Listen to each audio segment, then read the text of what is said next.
तो परम पूज्य महाराज जी ये बात कहते हैं कि बराबर आप इन बातों को याद रखो कि हमको एक दिन इस दुनिया और संसार को छोड़ करके जाना है। जब हम सब प्रेमी इन बातों को याद रखेंगे कि भाई हमको इस दुनिया संसार को छोड़ना है, हमको एक दिन इसको छोड़ करके जाना ही है,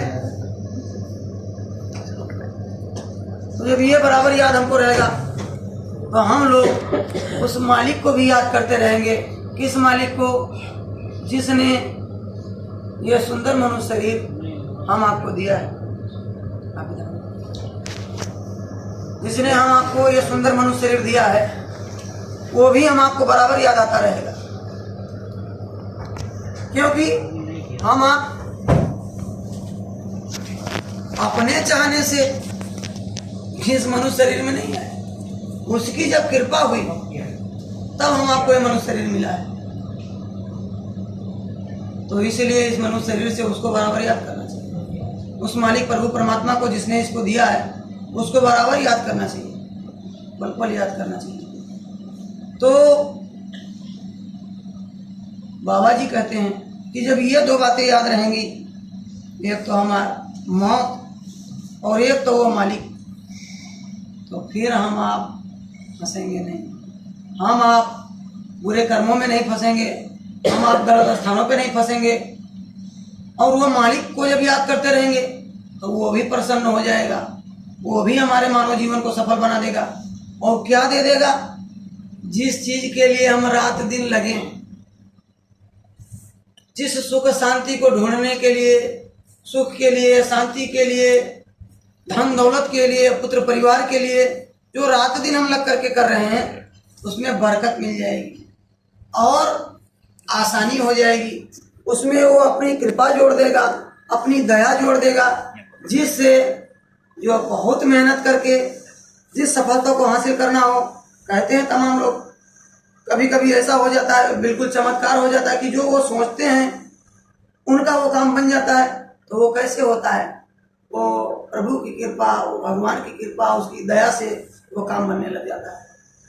तो जब हम आप उस पर भरोसा करने लग जाएंगे, उस मालिक प्रभु परमात्मा पर भरोसा करने लग जाएंगे, जो बच्चे को जन्म देने से पहले, बच्चा जब माँ के स्तन में आता, माँ के गर्भ में आता है, तो माँ के स्तन में वो मालिक, वो प्रभु, वो परमात्मा दूध भर देता है उसके पालन पोषण के लिए, कि जन्मते ही उसको दूध की आवश्यकता पड़ेगी। इसी तरह जब हमको इस दुनिया संसार में आपको भेजा है, कभी भी भूखा नहीं सुलाएगा वो, लेकिन हम आपको क्या हो गया, विश्वास खत्म हो गया कि जो हम करेंगे वही होगा।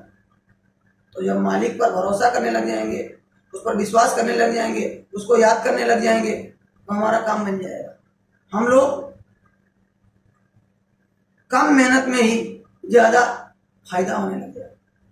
जैसे मैं एक आपको उदाहरण बताता हूँ। अभी मैं कल इधर गया था अबू धाबी, तो वहां एक मुझको महाराष्ट्र का प्रेमी मिला, तो उसका नाम राहुल देवकर था।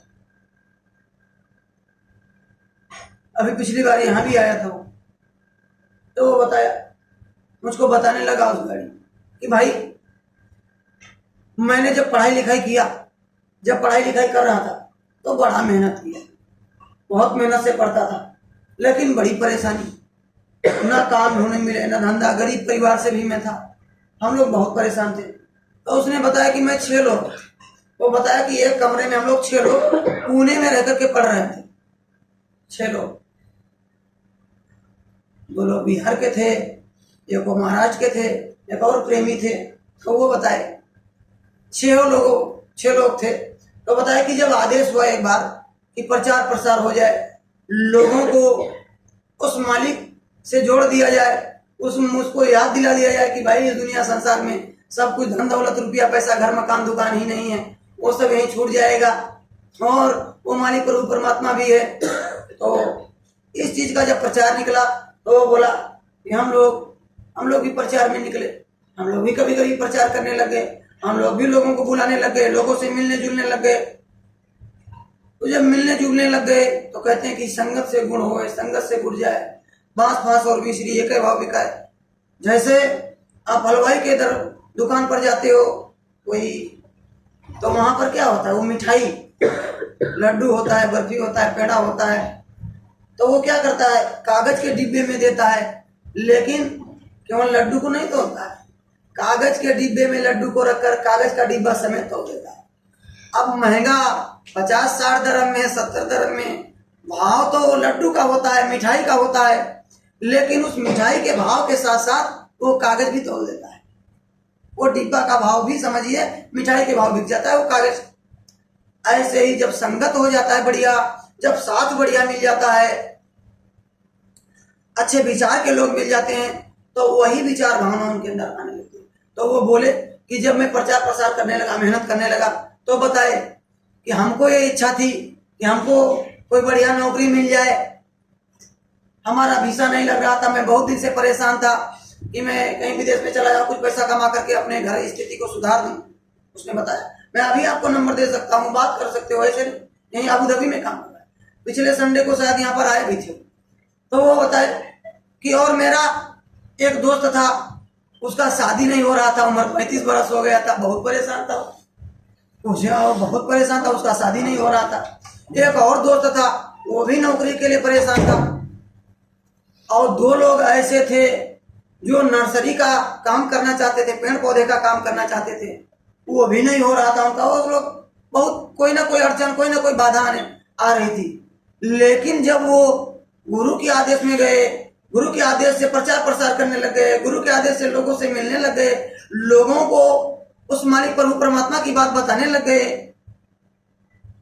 लोगों के घर से बीमारी परेशानी तकलीफ जाने की बात बताने लग गए कि आप भी अगर इस नाम को ले लोगे, आप भी जय गुरुदेव बोल दोगे, आपके घर से बीमारी चली जाएगी, आपके घर से तकलीफ चला जाएगा। जब वो लोग बोले कि हम लोगों ने एक मिशन बना लिया, एक उद्देश्य बना लिया कि अब लोगों के घर से बीमारी तकलीफों को दूर करा देना है, अब लोगों के घर में सुख शांति ला देना है। जब उनके अंदर ये इच्छा आ गई, जब वो लोग ये सोच लिए, तो रोज पढ़ करके आते थे, चले जाते थे। सुबह उठते थे तो सुबह 5 बजे वो प्रभात फेरी लगाने लगते थे, लोगों को बताने लगते थे बताए हो। शाम को भी जब बैठते थे तो उस बताए हुए रास्ते के अनुसार उनको याद करते थे, तो बराबर मेहनत में लग गए। और वो बोले कि जोरदार हम लोगों ने लगभग 15-20 दिन तक खूब मेहनत किया। और भाई साहब उन्होंने कहा कि हम लोग 15-20 दिन पूरे टीम के साथ, जो 5-6 लोग अपने कमरे में रहते थे, सब लोगों ने खूब मेहनत किया, एक साथ प्रचार प्रसार करना, लोगों से मिलना, लोगों को बताना। जब ये करने लग गए तब क्या हुआ, बताया कि 10 दिन के बाद मेरा वीसा लग गया और मैं यहाँ देखो बढ़िया इनकम कर रहा। उसी जो 10-15 दिन उन्होंने मेहनत करके लोगों को समझाया बताया, और जो गुरु के आदेश से वो नाम का उच्चारण किया, दूसरे के घरों की परेशानियों को दूर कराए। जब ये दूसरों के घरों की परेशानियां दूर कराने में वो लग गए तो उनको बरकत मिल गई। और वो बताया कि हमारे टीम की सबको हम लाभ मिल गया। उन्होंने बताया कि जो इच्छा की नहीं मन माही, लिखा है हरि प्रताप कुछ दुर्लभ नहीं, कि उसके प्रताप से, उस मालिक भगवान के दया दुआ आशीर्वाद से कोई दिक्कत परेशानी नहीं होती, वो काम बन जाता है। तो जब वो ये सब दूसरों को ये बताने लग गए तो क्या हुआ कि बताया मेरा 10 दिन के बाद वीसा लग गया। और 1 महीने के अंदर ही उस 35 साल वाले लड़के की शादी भी हो गई। आप पूछ सकते हो। तो वो बताया जो मेरा दोस्त था एक, कि भाई हाँ उसकी भी एक नौकरी वहीं पर कोई जॉब मिल गई, वो भी करने लग गया, वो भी संतुष्ट हो गया। और जो 2 लोग बिहार के थे, जो लोग ये चाहते थे कि भाई हम नर्सरी बागवानी का काम कर लें, नर्सरी का हम काम कर लें, तो उनको भी ऐसा सेट हो गया कि वो लोग नर्सरी का काम भी करने लग गए और उनका बढ़िया काम है। मतलब ये गुरु की इतनी दया हुई कि जब वो लोग अच्छे कामों में लगे, जब दूसरे के घरों से बीमारी परेशानी तकलीफों को खत्म कराने के लिए जय गुरुदेव नाम उनके घर तक पहुंचाने लग गए, तो उनको ये दया दुआ और आशीर्वाद मिला, उनको ये बरकत मिली।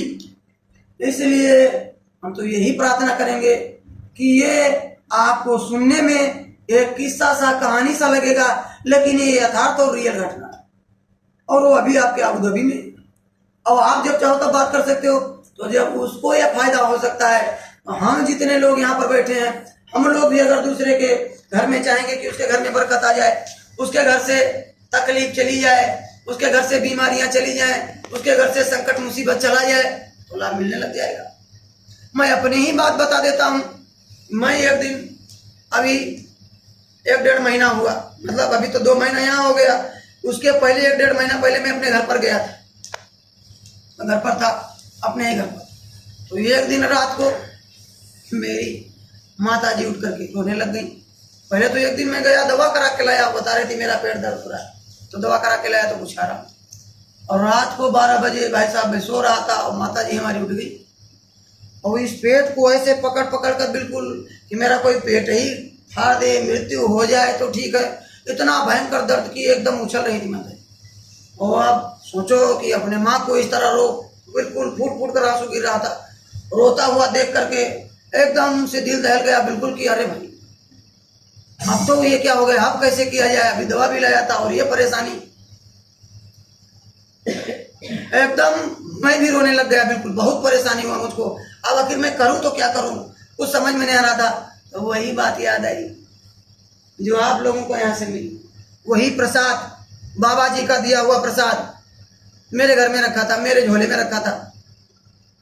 अभी मैं कभी कहीं भी जाता हूँ, कहीं यात्रा करने भी जाता हूँ तो अपने झोले में वो प्रसाद रखे रहता हूँ। कभी भी मैं कहीं चलता हूँ कुछ ना कोई वो प्रसाद मेरे साथ रहता ही। तो मैं अपने झोले से गया और प्रसाद निकाल के लाया और बताया, कहा कि नाम धुनी बोलो और इस प्रसाद को खिलाओ। अपने घर की बात मैं बता रहा हूँ आप। 12 बजे रात को तो जैसे निकाल करके उस प्रसाद को माता जी को खिलाया और सब लोग जग गए। पिताजी भी जग गए, मेरी बहन उठ करके बैठ गई, मेरी फैमिली परिवार थी वो भी आ गई और मैं तो खड़ा खड़ा दरवाजे पर केवल खड़ा, मेरा तो कोई दिमाग ही नहीं काम कर रहा था। तो मैं बोला कि देखो आप सब लोग बोलो नाम धुनी, सब लोग नाम धुनी बोलो। तो हम भी शुरू किए और सब लोग पीछे से दोहराने लग गए यही नाम धुनी जो अभी थोड़ी देर पहले आप लोग बोले थे। नाम धुनी बोलने लग गए। भाई साहब मैं आपको बताता हूं कि केवल 15 मिनट नाम धुनी में हम लोग बोले होंगे उस समय, और माता जी को आराम हो गया और आराम से सो गई। और मैं 2 ही दिन के बाद कहीं बाहर चला गया उधर, और तब से मैं कई बार फोन करके पूछा कि माता जी कोई परेशानी है आपको, लेकिन आज तक तब से वो पेट दर्द नहीं। ये दया उस प्रसाद से और वो नाम धुनी से लोगों को मिला। इसलिए हम कुछ ना पकड़ पावे, हम कुछ ना कर पावे, तो अपने अपने घरों में एक बार हम तो यही कहते भाई कितनों सुनो और कितनों सुनाया जाए, कुछ नहीं मिले। बस यही होगा कि ये कहां से किस्सा कहानी बना के लाते हैं, सुना देते हैं, आपको लगेगा। लेकिन मैं ये कहना चाहता हूं चैलेंज करके कि आप भी परीक्षा लेकर के देखो, इस जय गुरुदेव नाम की परीक्षा लेकर के आप देखो, चैलेंज करके आपको बताया जा रहा, तो एक बार लेकर के देखो तो दृढ़ता आ जाएगी आपके अंदर, आपको विश्वास हो जाएगा, आपको लाभ मिलने लग जाएगा। तो फिर दूसरे से कहने की जरूरत नहीं पड़ेगी, दूसरों से पूछने की जरूरत नहीं पड़ेगी। फिर आप खुद ही बताने लग जाओगे, आप खुद ही समझाने लग जाओगे। भाई इस जय गुरुदेव नाम में कितनी शक्ति, कितनी पावर, कितनी ताकत है, आपको पता लग जाएगा। गुण गुण कहने से यहाँ पर बढ़िया काला जाम रख दिया जाए, अभी पर बढ़िया जलेबी रख दिया जाए, बढ़िया छेना रख दिया जाए और दिखाया जाए, कहा जाए बहुत मीठा है, बहुत मीठा है, और आपको ना दिया जाए और आप उसको उठा करके अपने मुंह में ना रखो, उसको ना खाओ, तो क्या आपको पता चलेगा कि कितना मिठास उस छेना में, कितना मिठास उस बर्फी में, कितना मिठास उस काला जाम में है? पता नहीं चलेगा जब तक आप खाओगे नहीं। तो प्रेमियों, ज्यादा सुनने और सुनाने से कोई फायदा नहीं। मैं तो ये बात यही कहना चाहता हूँ, आप जितने लोग यहाँ पर आए हो, आपसे यही प्रार्थना करना चाहता हूँ कि आप लोग अपने अपने कमरों पे, अपने अपने घरों में, आपके घर में, आपको बता कि बाबा जी कह रहे हैं, राजा दुखी राज गए से, प्रजा दुखी अपार बाबा, पूरा दुनिया दुखी है, बड़े बड़े लोग दुखी हैं। आप सोचो, मैं आपको बता देता हूँ, हमारे देश के प्रधानमंत्री आदरणीय श्री पुष्पकमल दहाल जी, प्रचंड जी, बिचारों की रोज इधर से उधर शिफ्ट हो रहे हैं। वो प्रधानमंत्री हैं, उनके पीछे सिक्योरिटी है, लेकिन उनको भी चिंता है कब राष्ट्रीय स्वतंत्र पार्टी कहीं उधर चली जाए, कब कहीं ये उधर चले जाए, कब कहाँ से सांसद कहीं मिल जाए, कहीं दूसरी गठबंधन न बन जाए, मेरा सीट न चला जाए, मैं प्रधानमंत्री से नीचे न चला जाऊँ। बोलो है कि नहीं?